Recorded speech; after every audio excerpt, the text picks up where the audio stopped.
much. Yes, I wanted to come by this morning and just say hello, and hope everybody has their eyes open. I think some people stayed up a little late last night.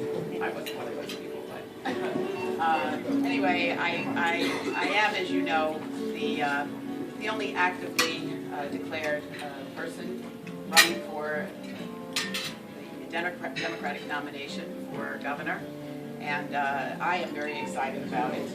I have been traveling the state for the past year, and actually have visited 27 counties already multiple times, and have had over 200 visits to different community organizations, DCs, DWCs, YDs, and everything in between.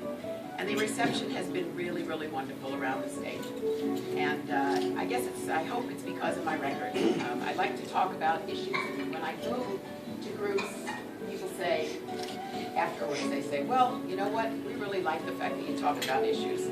Some people say, well, you know, we don't want to hear all the details. But you know what, I think it's really important for people to understand what the issues are, to know what the issues are that we're focusing on in this campaign. You know, when Rick Scott used the campaign slogan, "Let's get to work" in 2010, we really didn't know what that meant. But now we do. And we know that it meant trying to take away people's right to vote. We know that it meant trying to undermine and curtail women's reproductive rights. We know that it meant the attempt to destroy public education. And lastly, we know that it was, they went to work to try and prevent the implementation of the Affordable Care Act, Obamacare. And it's for those reasons and many more that I am running for governor. You know, those aren't our values. We care about people. We put people first in this party. We are known for fairness, for equality, for opportunity for all people. And those are the things that we need to bring back into our state government. You talked about, I think, a new executive team here. Well, we need a new executive team up in Tallahassee. We've had 16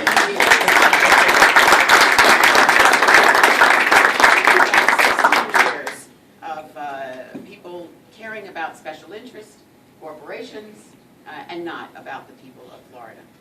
You know, one of the worst things that the governor has done, and the legislature, Republican-dominated legislature, as my friend Representative Rouson will corroborate, has done everything they can to prevent us from drawing down federal funds that we deserve in the state of Florida. And when you look at what has happened, starting with the high-speed rail money, $2.4 billion that was returned by this governor. And I was in Fort Myers the other day, and some man who worked for the Department of Transportation, and no longer is there, but is a Republican, said, well, we shouldn't have taken that money because it didn't cover all the costs of the high-speed rail, and that's why the governor returned it. Well, let me tell you, that's not why the governor returned it, because I remember exactly what the governor said when he returned it.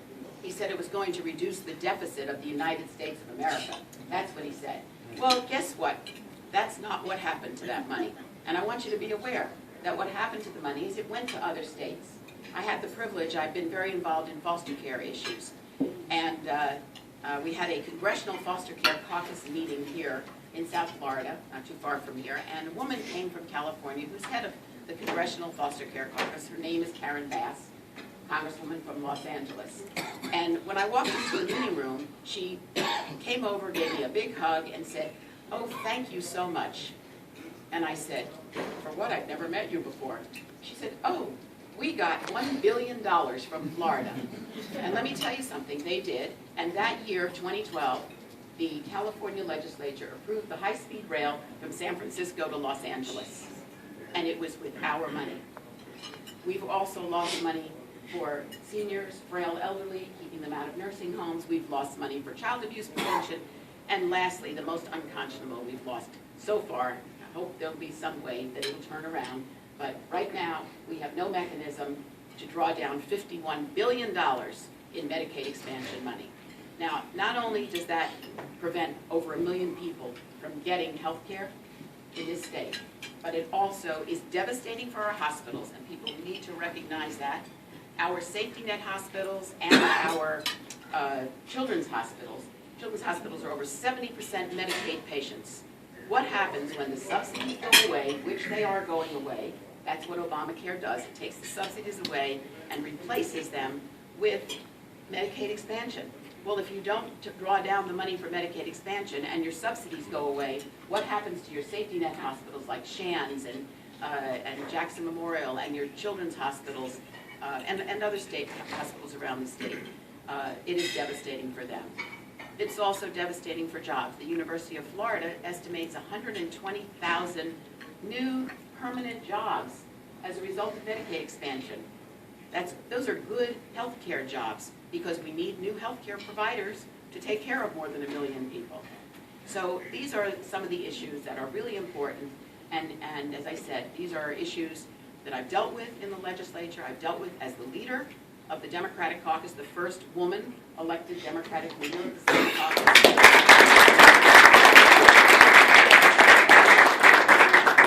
I made history when I was elected to that position, and I plan on making history by being elected the first woman governor of the state of Florida in November 2014.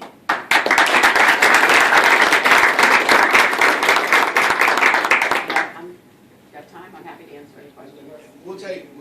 We have time for 2 or 3 questions if somebody has